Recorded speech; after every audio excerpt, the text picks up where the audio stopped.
Buenos días, mi grupo está conformado por María Benítez, Douglas Torres y mi persona Mayribi Sánchez. Nosotros le venimos a hablar sobre el sistema de costo predeterminado, que son los que se determinan antes de realizar la producción sobre la base de condiciones futuras específicas y las mismas se refieren a la cantidad de artículos que se han de producir.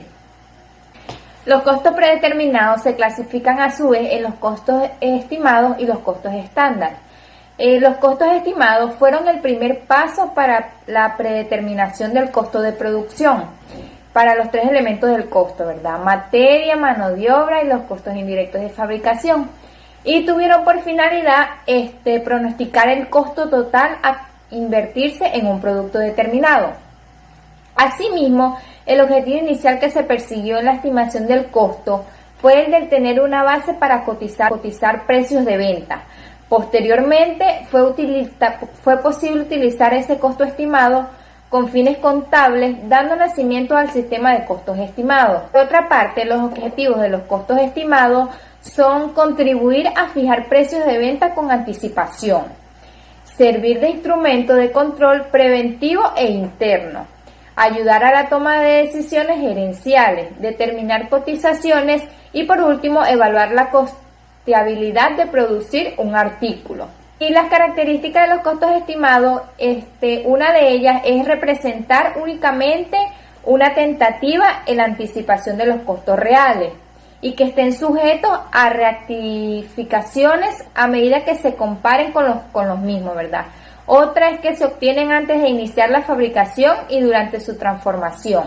Y por último tenemos que se basan en cálculos predeterminados sobre estadísticas anteriores y en un conocimiento amplio de la industria en cuestión. Otra pregunta es la utilización del sistema de costos preestimados, ¿verdad?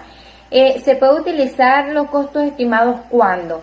Las operaciones de fabricación son muy sencillas, los distintos artículos elaborados son pocos en características y en tamaños, también se pueden usar en las variaciones, cuando las variaciones sean pequeñas entre un periodo y el siguiente, y cuando los propietarios de la empresa no requieran utilizar un procedimiento muy especificado de costos, ¿verdad? Por otra parte, tenemos la diferencia entre los costos históricos y los costos estimados. Una de las diferencias de los costos históricos es que se obtienen después de producido el artículo. Y en cambio el costo estimado es que se obtiene antes de elaborado el producto o durante su transformación. También de las diferencias que tiene el costo histórico y el costo estimado es que el costo histórico son datos resultantes, ¿verdad? Y en el costo estimado es que son básicos y consideran cierto volumen de producción determinando el costo unitario estimado, ¿verdad? Tenemos también que en el histórico no requieren de ajuste, pero en el estimado deben ajustarse a la realidad. Y por último, el costo histórico, y es que indica lo que costó o lo que se invirtió. Y la última del costo estimado es que indica lo que puede costar al producir un artículo. En la primera de las fases está la obtención de la hoja de costos estimados unitaria, ¿verdad? Es en concordancia con la capacidad productiva, un periodo determinado y experiencia sobre la industria en cuestión. En esta se puede calcular la cantidad y el valor de las materias necesarias para el volumen de producción y en su tiempo pronosticarlos, los cuales igualmente sirven de base para la determinación de la mano de obra, ¿verdad? Por otra parte, es conveniente que la hoja de costos unitarios estimados se formule tan analíticamente como sea posible o se necesite, a fin de que pueda facilitar la evaluación de la producción de acuerdo con lo planeado. Buenos días, mi nombre es Douglas Torres y continuando con mis compañeras les vengo a hablar sobre las fases para la incorporación de los costos estimados a la contabilidad de la empresa. Una de ellas sería la evaluación de la producción terminada a costos estimados. El costo unitario estimado es la base para evaluar la producción terminada en el periodo, la cual se encuentra analíticamente en el informe diario de producción. La producción terminada quedará evaluada, el costo estimado, y se obtendrá multiplicado las unidades terminadas por el costo unitario total estimado. Otra de ellas sería la evaluación de la producción en proceso a costo estimado. Para esta evaluación es necesario determinar el grado de terminación en el que se encuentra la producción en proceso, a efecto de determinar o convertir la producción equivalente a unidades terminadas y evaluadas a costo estimado. Seguiríamos con la determinación de las variaciones, que sería la obtención de las variaciones, que es relativamente sencilla si se utiliza para el control contable de los costos. Es una cuenta de producción en proceso para cada elemento del costo. La mecánica contable consiste en cargar las cuentas de inventarios de productos en proceso a costos reales y abonarlas a costos estimados. La última fase sería la corrección de las hojas de costos estimados unitarios, que cuando las variaciones han sido de importancia normalmente o propias de la producción, es conveniente ajustar la hoja de costo estimado haciendo las correcciones con el fin de acercarla lo más posible a los futuros costos reales. Buenos días, mi nombre es María Benítez y yo les voy a hablar sobre el costo estándar. ¿Qué son los costos estándar? Representan el costo planeado de un producto y por lo general se establecen mucho antes de que se inicie la producción, proporcionando así una meta que debe alcanzarse. También es de alta precisión porque es una meta a lograr y es una medida de eficiencia que indica lo que debe costar algo. Objetivos de los costos estándar. Esta se divide en 5 objetivos. La primera, presentar información amplia y oportuna. La segunda, llevar el control de las operaciones y gastos. La tercera, facilitan la elaboración de presupuestos. La cuarta, son medidas de control de las operaciones y sirven para conocer anticipadamente las posibles utilidades a lograrse un determinado volumen de ventas. Y por última, sería desarrollar la unificación o estandarización de la producción, procedimientos y métodos. Las características de los costos estándar.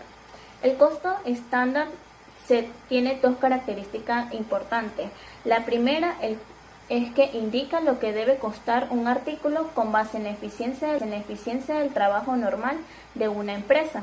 La segunda, la determinación de los estándares se realiza recurriendo a algunos de los métodos tradicionales, análisis estadístico, que sería el empleo de la información histórica corregida, y los estudios de ingeniería y entrevista e inspección de terreno de personal operativo. Los usos de los costos estándar. Los costos estándar alcanzables en la operación corriente son los más usados, debido a que tienen el impacto motivacional más deseable y porque pueden ser usados para una variedad de propósitos contables, incluyendo la planeación financiera y la observación cuidadosa del nivel de desempeño. Esta tiene como 4 fases importantes. La primera, la gerencia puede usar los costos estándar para determinar métodos de trabajo, medir resultados y fijar responsabilidades. La segunda, el control de costos, se usa para comparar y medir los resultados, analizar el rendimiento y determinar razones que expliquen por qué los costos reales difieren del estándar. La tercera, las cifras estándar facilitan la preparación de presupuestos financieros, pronósticos de producción, planes de ventas, entre otras. La cuarta, los costos estándar son usados como una herramienta para construir un sistema de presupuesto retroalimentado, son auxiliares para las proyecciones administrativas y suministran un marco de referencia para juzgar el nivel de desempeño en la ejecución. El siguiente punto son los costos estándar y el presupuesto, la cual consiste en mantener en una empresa de costos estándar actualizados que facilita la elaboración del presupuesto de requisiciones de materia prima, de mano de obra, de costos indirectos, de fabricación, que de otra forma se harían de acuerdo a estimaciones imprecisas. Se puede decir que los estándares son un subconjunto del conjunto universal presupuestado. Determinación de los costos estándares. La técnica de costos estándar es la más avanzada de las existentes, ya que sirven de instrumento de medición de la eficiencia, porque su determinación está basada precisamente en la eficiencia del trabajo en la entidad económica. Otro punto a tratar y a conocer es la tarjeta de costos estándar. Para cada producto fabricado se prepara una tarjeta de costo estándar. Esta tarjeta revela las distintas operaciones por las cuales atraviesa el producto, los materiales que se utilizan, el costo unitario y total de las materias primas, mano de obra directa y costos indirectos de fabricación. Es aconsejable mostrar por separado tanto el costo de cada proceso como el costo acumulativo, lo cual facilita la fijación de precios de inventarios y materiales de desecho. Siguen en la actualidad mediante paquetes computarizados se pueden manejar perfectamente esta información. Variaciones de los costos estándar por elementos del costo. Están las variaciones en materiales, que según Neuner, las variaciones en materiales son de dos clases, precio y cantidad. Las variaciones en mano de obra, que del mismo modo que con materia prima, comencemos analizando la postura de Neuner. Este sostiene que principalmente a las variaciones de materiales puede suponerse que aquí los desvíos se deben a las variaciones en el precio o en la cantidad. Con todo, es frecuente dar a esas variaciones los nombres de variación en el tiempo o en la eficiencia y variación en el costo o en la tarifa. Variaciones en los costos indirectos de fabricación. Así como el tratamiento de los costos indirectos de fabricación es uno de los aspectos más intrincados de la contabilidad de costos, así también el problema de sus variaciones en estándares es uno de los más complejos, por los factores que intervienen y por el comportamiento de estos costos ante el cambio en el volumen. Según Neuner, las variaciones de costos indirectos de fabricación suele suponerse que se deben a tres causas: diferencias en el presupuesto, factores de capacidad y los factores de eficiencia.